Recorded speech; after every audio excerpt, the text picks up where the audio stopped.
एकनाथ शिंदे का पहला बयान आया है। अभी तक महाराष्ट्र राजनीति की सबसे बड़ी खबर आ रही है। हम लोग बाला साहब के शिव सैनिक हैं। एकनाथ शिंदे ने कहा है सबसे इस संकट को लेकर सबसे बड़ा बयान आया है। हम लोग बाला साहेब के शिव सैनिक हैं। अभी बस सिर्फ इतना ही बयान आया है। कमलेश, इससे क्या समझे हम? देखिए, दो उस बयान में बातें उन्होंने कही है। उस बयान में सबसे पहली चीज उनकी क्या लिखी है कि मैं बाला साहब का कट्टर शिव सैनिक हूं।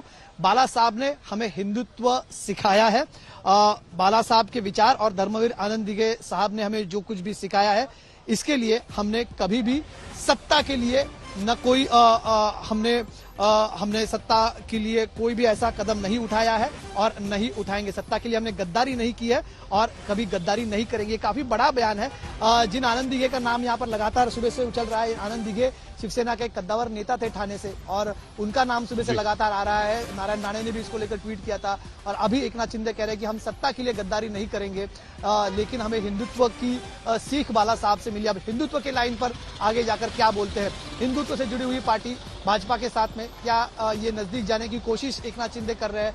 क्या देवेंद्र फडणवीस के करीबी संजय कुटे का वहां पर होना इसी बात को बयान करते हैं? सारी चीजें है, ये सब कड़ियां है, ये सब बिंदु है जो जुड़ेंगे और इसके बाद में पूरा चित्र उभरेगा। लेकिन फिलहाल सबसे पहली प्रतिक्रिया एकनाथ शिंदे की आ रही है कि उन्होंने ना सत्ता के लिए कभी गद्दारी की है, ना कभी गद्दारी करेंगे। अब ये सत्ता के लिए गद्दारी नहीं है तो फिर एकनाथ शिंदे क्या कहना चाहते हैं? क्या पार्टी के हिंदुत्व को लेकर उन्हें अड़चन है और इसीलिए उन्होंने भूमिका ली है? जब एकनाथ शिंदे खुलकर मीडिया के सामने आएंगे, कैमरे के सामने बात करेंगे, तभी इस बात का खुलासा हो पाएगा।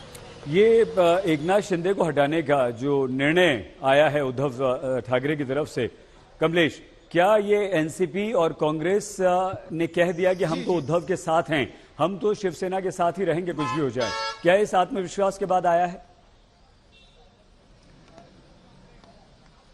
जी बिल्कुल, शरद पवार का पहला तो दो बयान शरद पवार के महत्वपूर्ण इस बारे में है कि ये सरकार को लेकर जो बातचीत हम उद्धव ठाकरे से करेंगे। दूसरी बात ये उन्होंने कही थी कि शिवसेना का अंदरूनी मसला है, तो हटाने का जो निर्णय है उद्धव ठाकरे लेंगे, क्योंकि इस बात को लेकर ये सिग्नल माना गया था कि उद्धव ठाकरे जो कार्रवाई करना चाहते हैं एकनाथ शिंदे को लेकर वो करे। ये संदेश उसमें से था, रीडिंग बिटवीन द लाइन्स की ये अंदरूनी मामला है। तो सबसे पहला निर्णय उन्होंने उद्धव ठाकरे ने ले लिया है पार्टी को संदेश देने के लिए। आपको ये भी बता दें, जब अजित पवार ने ऐसी बगावत की थी तो सबसे पहला निर्णय यही लिया था शरद पवार ने। सबसे पहले अजित पवार को पार्टी के विधिमंडल नेता के तौर पर हटाया गया था और जयंत पाटिल को वहां पर विधिमंडल का नेता बनाया गया था। तो उसी कदमों पर कदम रखते हुए उद्धव ठाकरे यहां पर नजर आ रहे हैं। तो सबसे पहले उनके पास जो विधिमंडल नेता के तौर पर पावर्स है वो उनसे छीन लिए गए। वो कवच कुंडल होता है।